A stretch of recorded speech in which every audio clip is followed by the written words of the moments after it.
You're tuned in to Strength Culture's Quantum Lifting Podcast, brought to you by the team from Melbourne Strength Culture, the home of Australian strength training. Here are your hosts, Charlie Athanasiou and Jamie Smith. Crazy. So welcome to Season 2 of the Strength Culture Podcast, where we've upped the ante. You can hear from our fancy new introduction, courtesy of Anthony Buziotis, who's actually Jamie Buziotis, one of our head of S&C, his brother. So thank you for that. Crazy intro. It's intense. I think it might be a bit too loud there as well for the first time, but well, we'll fix it. Hopefully we shocked you a bit and got you out of your seat. Yeah, sick, crazy. So yeah, Season 2. I thought we shouldn't call it Season 2 though, because we call it chapters. So it's Chapter 1, Chapter 2. So it's the sequel. It'd be the second book. Yeah, which is Season 2. No, it'd be a sequel. A season is just a TV show. Yeah, but we're not on TV. We're on a podcast. It's more books because we call them chapters. They're not episodes. They're chapters. Book 2. So it's Book 2. Book 2. So for today's episode, to give you obviously a quick rundown of what will be happening, we are getting a fair few guests on in the coming weeks. We'll still be running the podcast fortnightly, which actually listening to Weekly Weights, they said yesterday I went on Weekly Weights, which was really good with Alex Hayes and Will Berkman.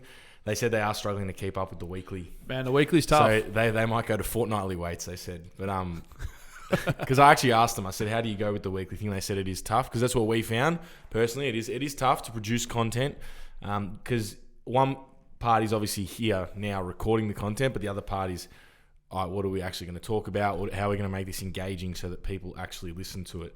So it is tough, and that's my appreciation for content producers like Omar Esoff and people like that. I don't know, man. They've done it for years. That just pump out content has gone up because it is challenging. You got to keep people entertained, and you can lose people very quickly.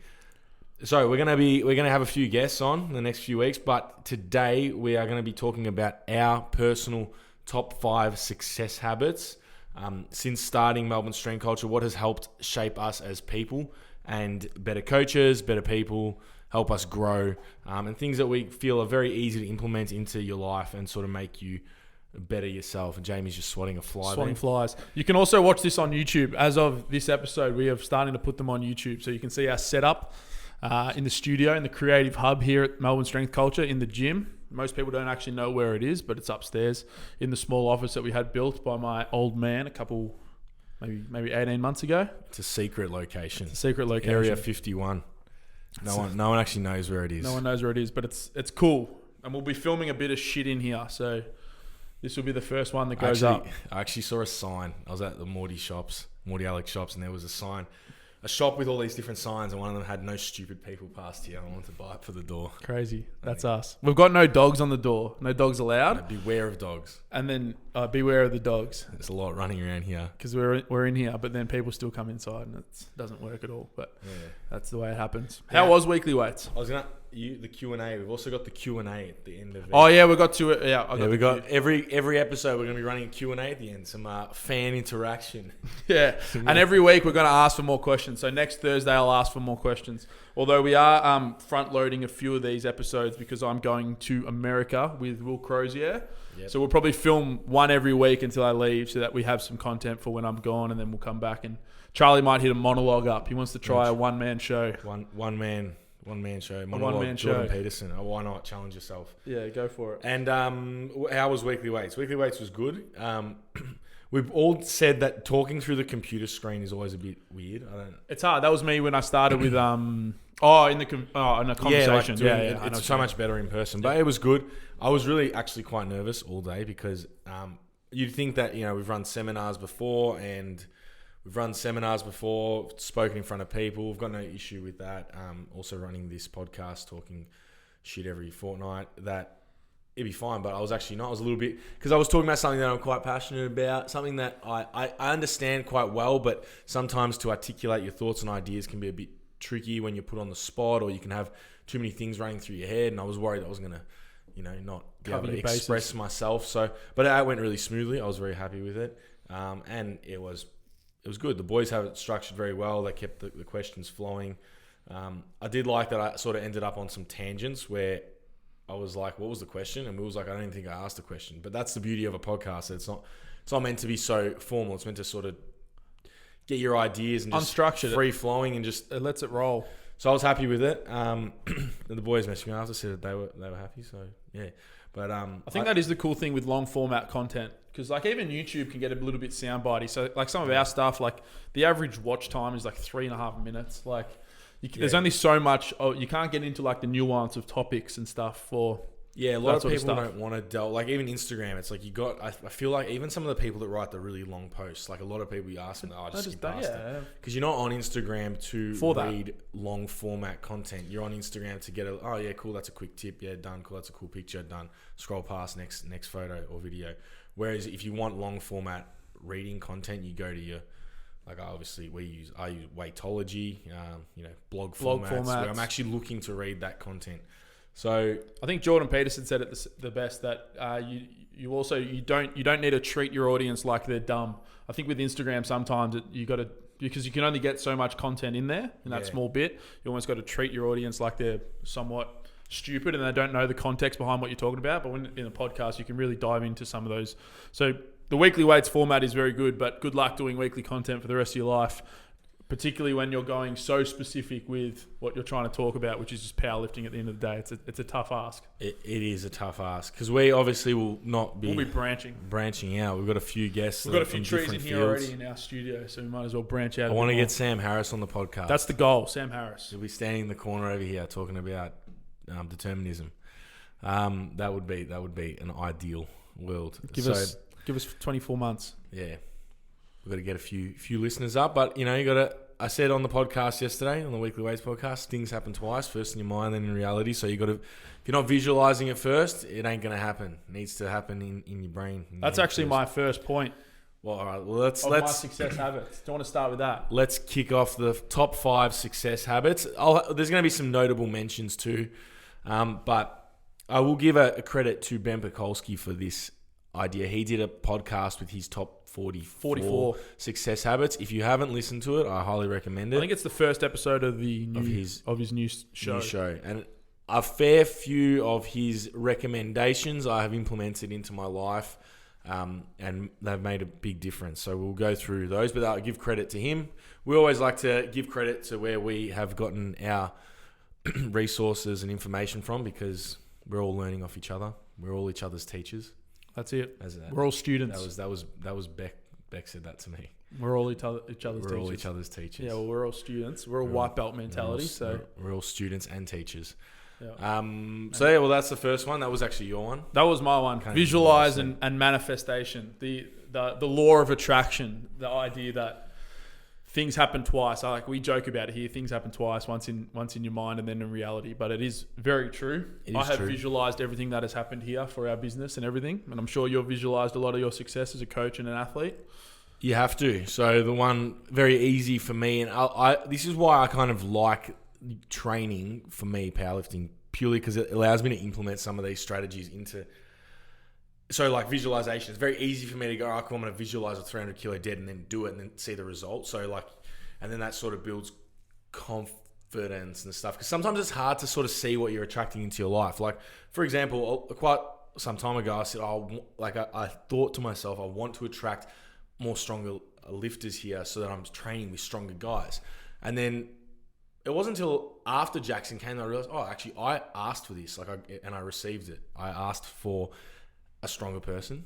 So I got a stronger person in my weight class in the gym, and he has ultimately made me better as a lifter. Incredibly. So sometimes we don't even realize we're getting, or we expect something to show up different to what it does. Yep. So having a bit more awareness of what's actually showing up in your life.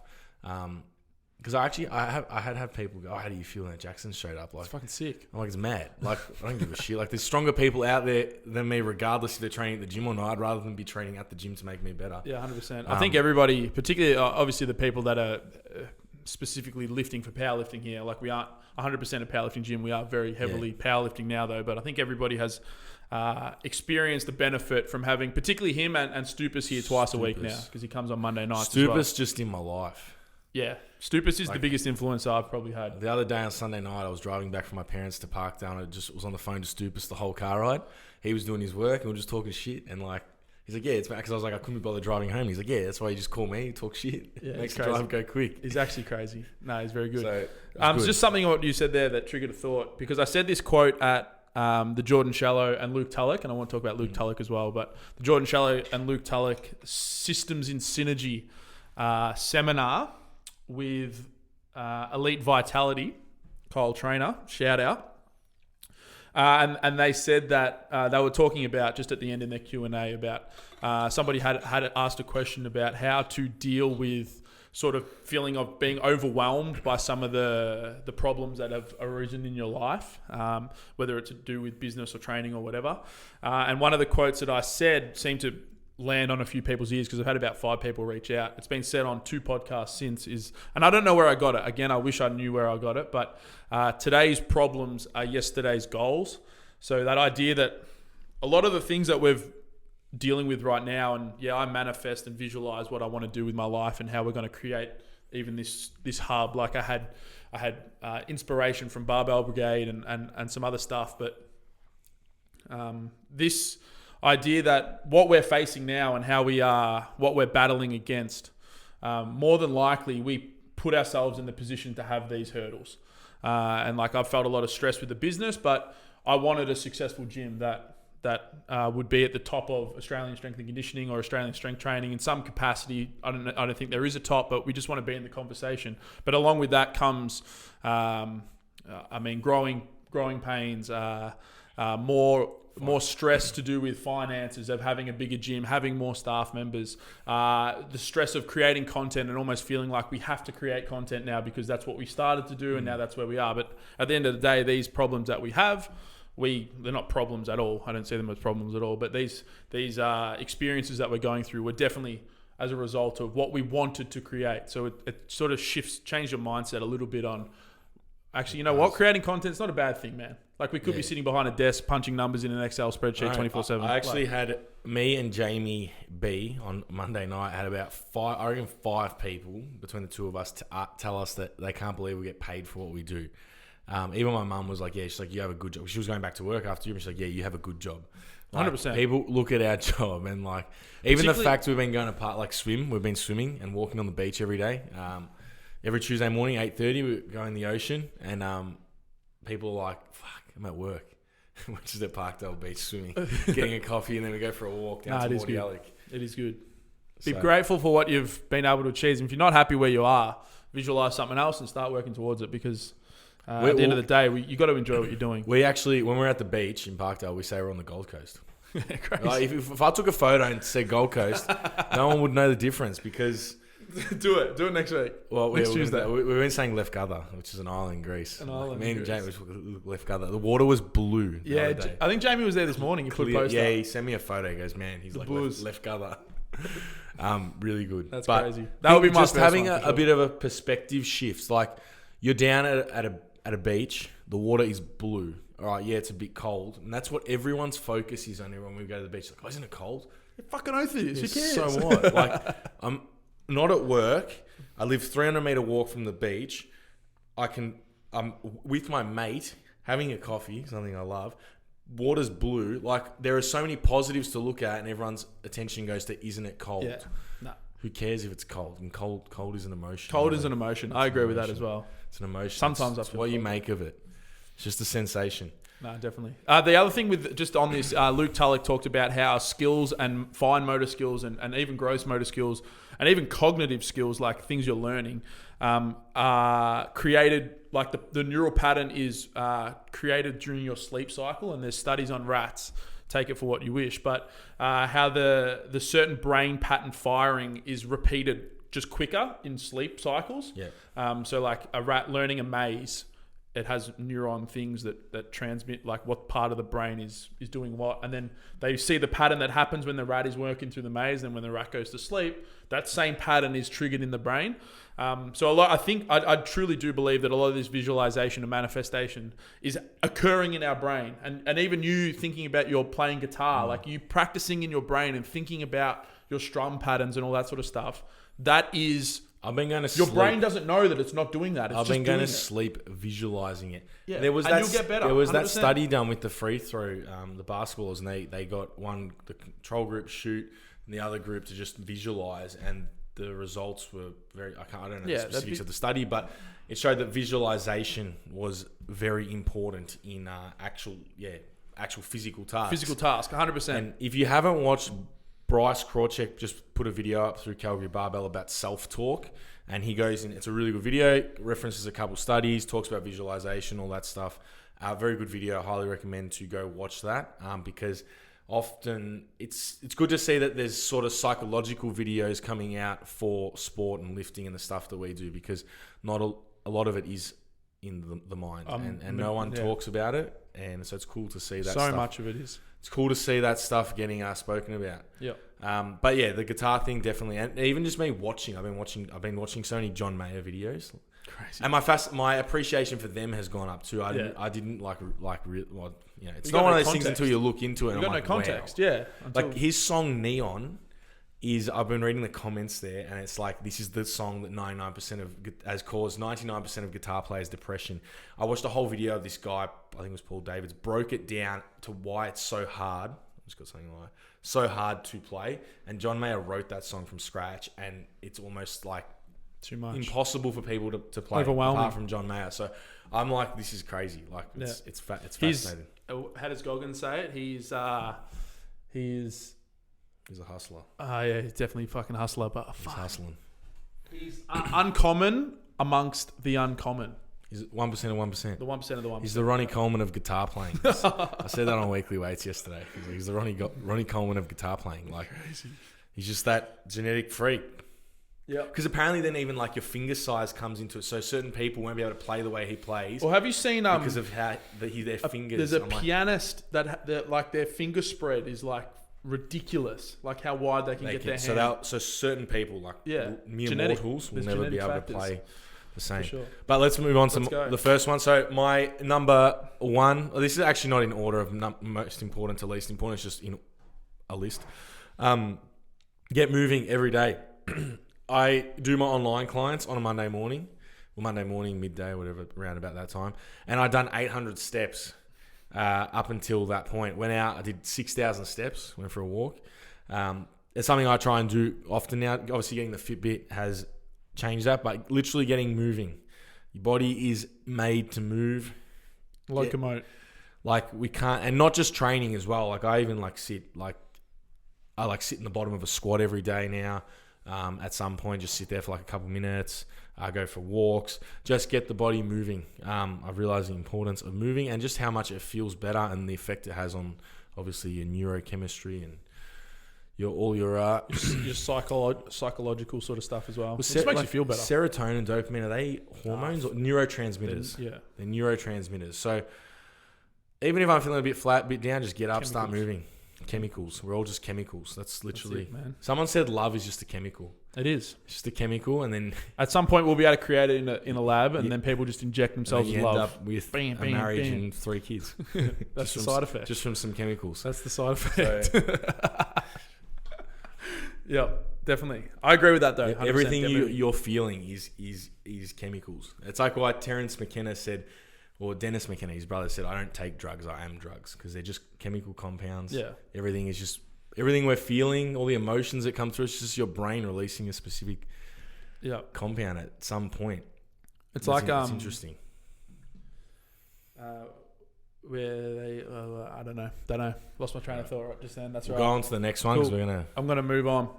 What are we at? 19 minutes. Oh, you should probably. Yeah, I'll do it in about 1 minute. Can you leave that other one on for a second? My next one would be for success habits, is the ability to understand how to leverage work that you've already done and utilize it for different streams. So we're talking about content creation, like the Weekly Weights boys are starting to hit that brick wall after about 12, 18 months, which is sort of where we felt it with the YouTube channel. I'm not saying it can't be done. There's a whole bunch of people out there that could do it, but I think most people would feel that. And the ability to leverage your work of what you've already done and create different content off it. So a really good example for us here at Strength Culture would be our internship program. The first year of our internship program, based off that, we then ran our first upper and lower extremity seminars, both in Melbourne and then Sydney and Queensland. Based off that internship content, we are now pushing into our online mentorship, and we're going to go into longer format seminars, full weekends next year. So Saturday and Sunday, keep an eye out for that. That'll be about February or March. But just that concept of utilizing the one format of work and leveraging what you've done with that and then expressing it in other outcomes. You can use social media content to become blog content, to become YouTube content. And it just has to be the same thing in terms of the same idea, but we can push it against different formats. And that's what we've done here with the podcast. Obviously, we're going to push this on YouTube and get more reach with that, which is obviously one way that we can do. I'm going to go do it now. Yep. So we can just cut it. Just pause in the moment. We have our camera only records for 20 minutes. 20 minutes. We're going to have every episode, there'll be that little 10 seconds where we have to switch it over. I think we just let it run. And yeah, we just let it run. There's no. I've realized that you're more self-conscious of what you're. People won't even notice that. Someone will be on their phone. Josh Hannell will. Josh Hannell will. Josh Hannell's our feedback on the podcast. Constructive feedback. Gives us the feedback as it is. Don't want to be babied. No. And maybe that could be a success point. Get someone who's actually going to give you real feedback, not just feedback. Because yeah, that was great. Not a yes man. Fuck yes man. So get a Josh Hannell in your life. That's not on the list, but add that to your list. Yeah, but leveraging work, I think that's a lot can come from that. Learning how to do that across multiple streams and across multiple formats, because it's definitely something that we've felt has helped at least continue to push, even though we've hit sort of small roadblocks with creative flow on certain things. So definitely. So the next one I've got is never ever ever hit snooze, and I have to again give credit to Ben Bukolski for this because I did hear it in his top 44. I don't even know success, life success or something, skills or some shit. Never hit snooze. Every time you hit the snooze button, you're telling your dreams to get fucked. So that was something that from then on I really implemented. I don't hit snooze, but I'll be honest, an occasional culprit I haven't done it that often, but on a Monday or a Tuesday when I don't have work in the morning, I'll set my alarm for 8 and I'll be like, and I'll just go back to sleep. So I don't hit snooze, but so I've told my dreams to get fucked a few times. Yeah, that's all right. We all do. Since then, I've used to snooze every day, like 2 or 3 times. Even this morning when I had to get up at 5:55, I have to be here at work at 5:40 a.m. I'd set my alarm for 5 a.m. and snooze 3 times. Now I just get 5:15 and I get up straight away. Yeah, you just set your alarm a little later. Rub my eyes for a minute and get up. And I broke the habit quite quickly. And now it's actually interesting talking about atomic habits. It just becomes innate. He talks about it's just subconscious programming. So, and that's why breaking habits can be so difficult, which he speaks about in that book, which is very interesting. But now it's very innate. It's just, hit the alarm, get up. Like, you don't even think about snoozing. It's not even an option in my coding anymore. But don't hit snooze. Get up, get shit done. Have some sleep-ins throughout the week. I don't set an alarm on Sunday. I just like it's Sunday. Nah, fuck Sundays, man. So don't be a robot, but don't hit snooze. Well, my third one was get the fuck out of bed. So it leverages off that. But something I used to do when I was doing those 5 a.m. wake-ups every day, did it for like 4 or 5 weeks before I burnt the fuck out. But I think you needed to progress into that a bit. Yeah, but better. It was just, I called it a 5 a.m. stand-up. And as soon as the first alarm gets up, you just challenge yourself to stand up straight away. As soon as it goes, just stand up, get out of bed straight away. Bam. But I do feel the same thing, that the more that you snooze, for myself personally, about 12 months ago, I went through the biggest burnout that I've probably experienced. It was last winter. I remember I used to come to work with my Ugg boots and I used to play it off as a bit of a joke. I'm talking about this at the end of the year, actually, with the Strength Culture Congress that we're moving to a large location, because I used to play it off like a joke. It's all right, I run the place, I can do what I want. But it was purely because I was depressed. I didn't want to put my shoes on. I just rolled out of bed, put my Ugg boots on. I was sleeping in my tracksuit pants, so I didn't have to get changed in the morning. I could just roll out of bed straight to work.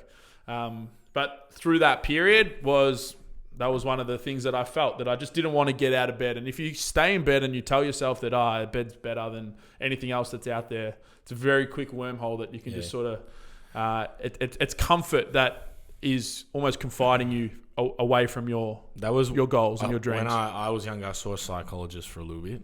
Only a few times I had some shit that I went to speak about. That's why I highly recommend people seeing, even when clients approach me, I always recommend to get help, because that's what they're studied in that field and they understand the mind and all that. And I remember the one thing she said was, get out of bed. If you're feeling flat, feeling depressed, just get up, get moving. You got to be the driver and tell that shit feeling to get lost. Like, get up, get moving. And that's where all these things sort of move into the same thing, like walking and stuff. Which my next one is, expose yourself to the cold. Get out of we obviously talk about life begins at the end of your comfort zone. So even yesterday, going on weekly weights, like that was a bit out of my comfort zone.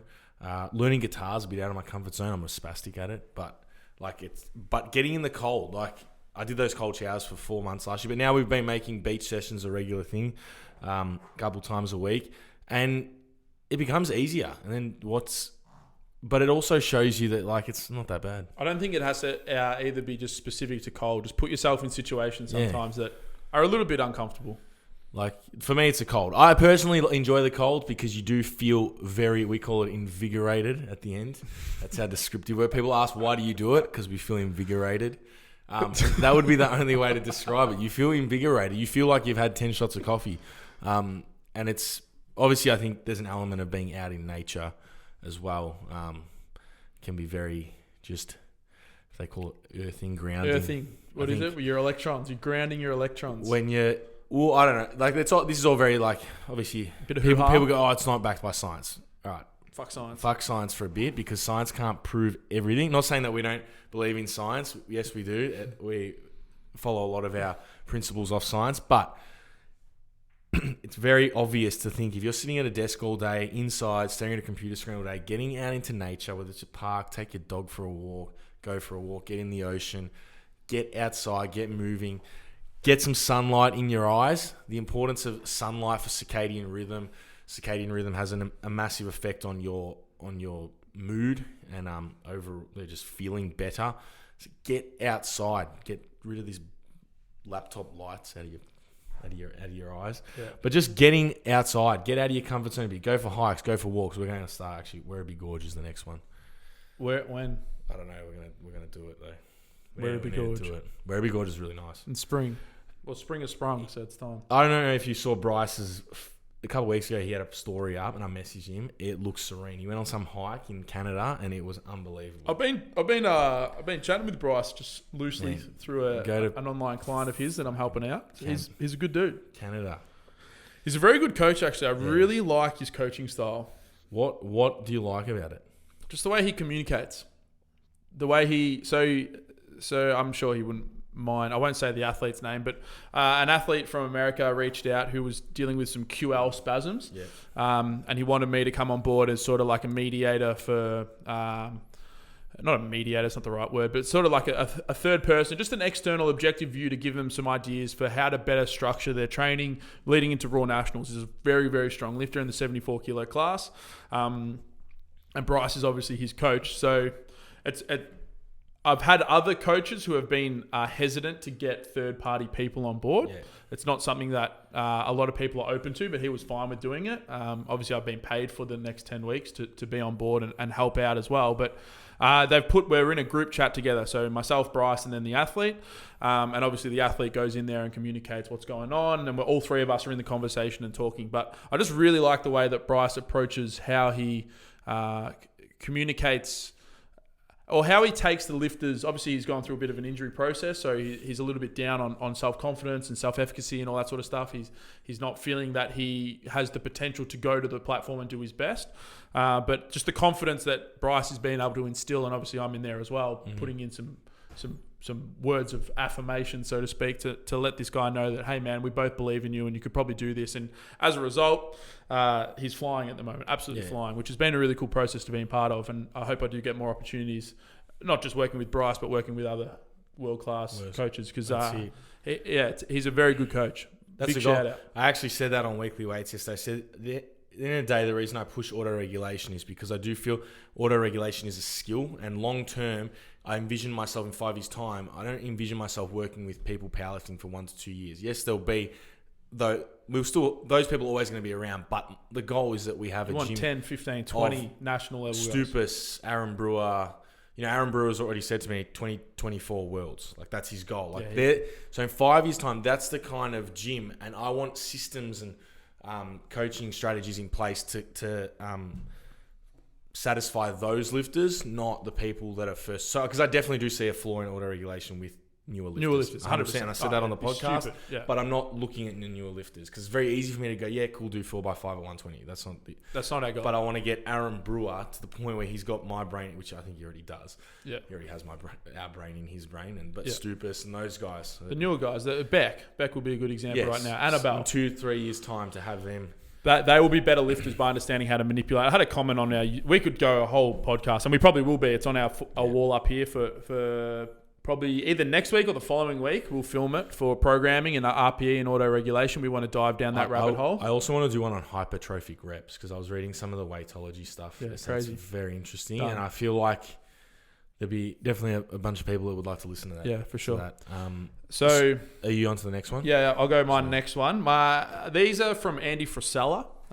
He gave me the inspiration for this, being the Power Hour and the Power List. I don't know if the Power Hour was his, but the Power List definitely was. The Power List is literally just 5 simple tasks. Not simple, but even just tasks you've been putting off. For me, I know my email inbox is definitely one that pops up a lot. I put emails away and I just sort of leave them there and I'm like, I've got to get to that. But for whatever reason, I just don't want to go straight to that email. A Power List would be something simple like 5 tasks that you have to do to just win your day.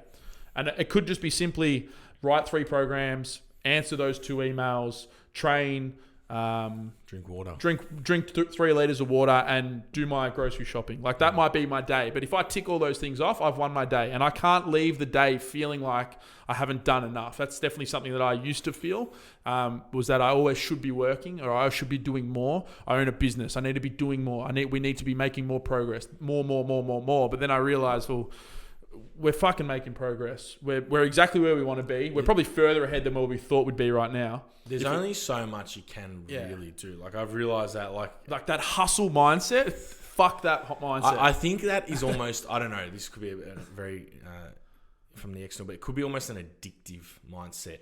That entrepreneur that wants, it's just that addictive. And they work 20-hour days and get no sleep. And fuck that. I've done it. It's shit house. I'm not for that life. I think you can get a lot done in your 30, 35, 40 hours a week and can still have 40 hours to learn guitar, go for walks, go for the beach, 100%. Read books. But the Power List is definitely something that I have utilized a lot, particularly in moments where I have felt a little bit less productive than what I would like. Just writing those 5 things at the start of the day. I actually write them the day before and going through those things. Sometimes they're very, very easy things to tick off. Go for a 30-minute walk. I do it every day. I do. As soon as I'm a bit, like, every morning I get up, I put on my phone and my notes, cool, this bang, bang, bang. And it's not even work-related stuff. Sometimes it's like, I had to post back the A7 top last week. That was on my list, post it back. Yeah. Cool. And and I just bang, bang, bang, bang, bang. Nice and easy. And as soon as you get a couple of things off, you feel good about, like, the stress, the anxiety, the overwhelm starts to just dissipate a little bit. You're like, I'm actually on top of everything. And I've actually got an hour now to kill and do some stuff for myself. Enjoy something, I can read a book or go for a walk or watch Power. So that's the first thing. The second thing in that would be the Power Hour, which is just an hour you set aside when you have small, shitty tasks get done, and you just fucking slam them out. You switch your phone off, put it on airplane mode. I put my earphone noise cancelling things on, and I put a bit of rain, thunderstorm in the background. I make my shitty list of things to do. I make sure the first 2 to 3 options are very easy. The first one is normally always make a list, so I can cross it off straight away. And you just get the ball rolling for 1 hour. Just put a timer on, 1 hour, get as much shitty tasks that you can do. I have been amazed. Like, even yesterday I did it. I got back from the supermarket. I was like, I've got so many emails, so much shit to answer to. I did the Power. I did 2 programs, responded to all the emails I had to, sent off a couple new emails to new clients, and I was done. I was like, mad. Then I could focus on the podcast, the Weekly Weights podcast. Then I even got to play a bit of guitar, and had all my shit done. Stress was gone, and felt awesome. So Power Hour and Power List, and also Andy Frisella. If anybody likes that sort of in-your-face David Goggins style of motivation, Andy Frisella is very good. And also watch Power. The show Power is sickening. The next thing for me is be grateful for everything in your life. Everything is there for a reason, and it's either a lesson or a blessing. A lesson or a blessing? It's either a lesson or a blessing. It is. It's either a lesson or a blessing. But everything is there for a reason. It's very easy to look at things in the wrong way, like we said about the cold before. But being grateful for everything and just rattling everything you're grateful for in the mornings. I do it in the shower. That's where I just... And now it's called habit pairing, actually. You take a habit, a new habit with a habit you already do, pair them together. So you're obviously going to shower because everyone showers. It's natural. You get home. I don't know if you shower in the morning or afternoon or in the evening. Sometimes both. I do both sometimes. So now I pair practicing gratitude in the shower because I'm going to shower anyway. So you pair those habits so it becomes innate. Yeah, and I like. So don't add it. You can add two things to one. Kill two birds with one stone just by simply a task that you already have to do, showering. Chuck something else in there. You can even meditate in the shower. Like there's so many. For sure. Sit in the bottom of a squat. Brush your teeth in the shower. Some people, I know, I was talking about one of our clients that sits in the bottom of the squat in the shower. I would not be doing that. So I would not be doing that. I do it sometimes. Fuck that. It's mad. Mad. I'm gonna go another one because I got two. I can go six. All right. Get better at what you're already good at. Obviously, the law of diminishing returns. Early on, we're going to see a lot of progress with anything you do, and we get to that point where to sort of go from that beginner intermediate to that higher intermediate advanced level is going to take a lot more effort and for very little reward. But that's where you're really going to separate yourself from the rest of the pack. And very Gary V. Focus on your strengths. Yeah. Pay somebody to do your weaknesses. Get better at what you're good at. I've definitely learned that. Definitely learned that. So I like it. My last one is meditate and practice self-awareness. And look at yourself objectively as the third person. Try your best not to get caught up in the emotion of what is happening within your life situations. You and I can both attest to Sam Harris's meditation app, Waking Up. Thank you to Will Pirry for passing on Sam Harris to us. Again, we said at the start, he is our goal to get on here at some point in the future. We want to get Sam Harris on this. I reckon he would. We'll get him. We just need to get bigger. Time, if we get a bit bigger, I feel like he's the type of person, if we send out a message to him, an email and said, hey, we've looked up to you, we've got a podcast, X amount of listeners, we'd really love to have you on it. It's been our goal to have you on it. I feel like he's the type of person that if he was in Melbourne... I'll pay him $2,000. If he was in Melbourne, I reckon he'd come. We just get him on the Skype session. We'll pay him. I reckon he'd come. I reckon he'd fucking do it. No. So that's... Yeah, and I had the last one. Do not limit yourself. Limiting beliefs are like cancer. You can go into that. So one of my favorite books that I mentioned yesterday on Will asked me about where I'd got some of this stuff from, and it's Bruce Lipton's The Biology of Belief. Highly recommend reading it. Do not limit yourself. What you believe, you will achieve. People let limiting mindsets play out in their reality. A good example is when people's training sessions get muddled up and they have to train in the morning and they walk in the gym door. I'm not a morning person. I can't train in the morning. You've already decided you can't train in the morning before it's happened. You might have the possibility of having one of the best sessions you're going to ever have, but your belief system has stopped that from even occurring. So having the open mindset. Example, Jamie and I wanting to run 2-day seminar. We went to the Muscle Doc seminar. And we're like, there's no reason we can't do this. We believe we can do it already. It will happen. It already has happened. We're not sitting there going, oh, it's the Muscle Doc. He's got such a big banana. We're not up to that level yet. No, fuck that. We are. We're better. And that's it. We have to believe that. And they're our beliefs. So don't limit yourself by poor beliefs. 100%. Cold is an emotion. That's our list. Where's our Q&A? We've got some Q&A now. Now we got the Q&A. I've got notable mentions as well. Get a Fitbit. Yeah, definitely get a Fitbit. I broke my band. I need to fix that. Track your steps. It's fun. Track your steps, yeah. So I do think data is good sometimes for... I think depending on the person, definitely. Because for me, when I look at my thing and go, oh my God, I've done 1,000 steps. I've been sitting at my desk. I want to go out and walk. Yeah, definitely. I want to get out there and hustle. Yeah. I'm going to quickly just turn the camera off on one more time. So the Q&A, you want to explain the Q&A? Oh, it's a Q&A. So you guys ask questions, we give you answers. That's basically what happens. On Instagram, we'll be putting out whatever the topic is. I'll put one out today. So next one will be the science flaws. Potentially science flaws. We'll figure something out. We'll Injury and athlete assessment. Don't maybe. pencil that one in. But science flaws will be coming up. Programming next week. Man. We'll do programming. We'll do programming. All right, we're going to do programming. So we'll ask questions next week on Instagram about programming. You people, our avid listeners, will send in questions. Yep. We give you answers. First question. We got about 15, but we're only going to choose 2 every week. First question. Will you hire a female coach? Yes. Yes, 100%. We've identified this. We've identified our target. We just need to see what happens. They need to fit into our mold, though. Yeah. I don't... Manifest it. Yeah. So we've envisioned the kind of person that we want. But yeah, we would hire a female coach. It's gonna more than likely will be the next hire. It will be a very... Is that record? Yeah, it's recording. Yeah, it's recording. I thought it stopped. Yeah, it'll be... We're very picky with who we hire. We're in a very small work environment. There's only 4 of us. We work closely together. Has to be the right fit. Has to be the right fit. We have worked in a toxic work environment before, Jamie and myself. That was... Not ideal. We wouldn't let that happen here, but we're just very picky with who that person will be. So yes, we will. Something just for anybody who is resumes hiring, and this is female resumes. This is something that Pete Dupuy has explained to me before. He said you can hire on competency or you can hire on fit. The unfortunate thing is you can build competency, you cannot build fit. You can't teach an asshole not to be an asshole. So if we just got to find the right person. As I said, we sort of think we know who we want. We've just got to see what happens. But find the right person and build the skill set alongside. Don't try and hire a skill set because potentially they may not fit within your structure, mold them, and your environment. Cool. I think the second one that we could do would be recommendations for a nearly completed exercise science student to get their career started. You said you should have started. Should have started 3 years ago. Would be my first one. If you are starting exercise sports science and you are not coaching in some capacity, start coaching. That would be the number one. Start piece and start dealing with people. We actually went through this. We were talking about this in the office the other day. Transferring. A lot of people want to transfer over to the fitness industry.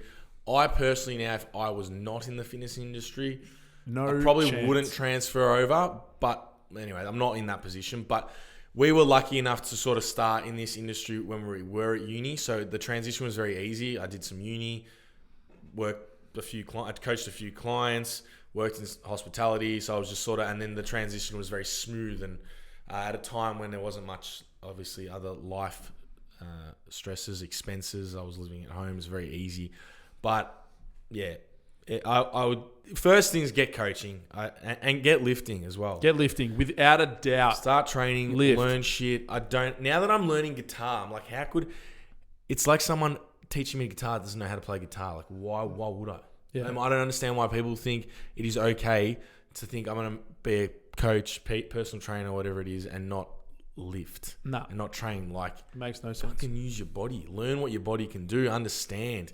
Get the perspective from your client. Like, I just don't get it. So I think one of the biggest things that people struggle to realize when they haven't trained is that what the textbook and the evidence will tell you, like rest periods and all that sort of stuff for PAP, post-activation potentiation, will tell you it's like 5 to 8 minutes. That doesn't fly on the gym floor. Like, it just doesn't work. Like, someone's not paying you to sit for 8 minutes after doing 3 reps. To potentially jump a small increase higher on a box jump. Like, a lot of the stuff that you're taught at university, you until you start to get in the field and experience what it's like programming, the psychology of getting somebody to do something they don't want to do is far better, and you'll make far more money off that than you'll ever do from understanding the principles of post-activation potentiation or force coupling of motor units or whatever. Like, So get coaching would be number one. For myself, find a good mentor as well. Hire a coach. Find somebody who is doing what you want to do and either pay them to mentor you or somehow get in their business. Become some part of their business so that you can learn from them, ask questions. You can bug them, but it's all right because you're paying them.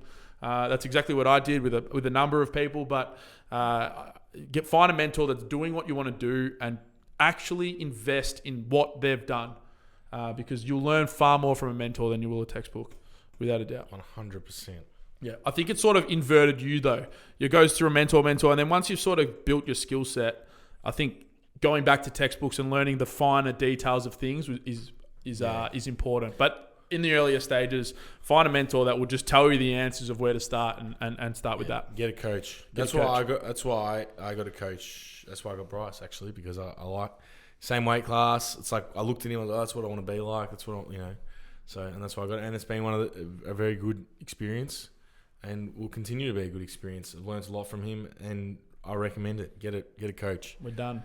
Get coaching. Finished. So that is the end of our first of the sequel, season 2. It will just be the next chapter though.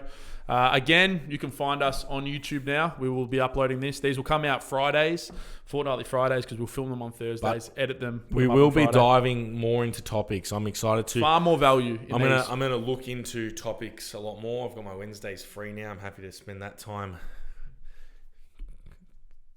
Building some congregating. Congress. Congress. And if you want to come to the Congress and listen to a lot of the stuff that we will be talking about, that is where to get it from. 100%. We're moving to more than likely Deakin University. We're going to get a lecture hall, either a 100-seat lecture hall or 180. The 181 comes with a foyer, so we might need that one anyway, because we do want to network at the end and at the start. But the Congress will be flying along. We're pretty much at 70 tickets now, so who knows what could happen in the next 3 months with that. But that's it. That's it. Finished. Peace out. We'll see you next week. 2 weeks. Done. Fortnightly.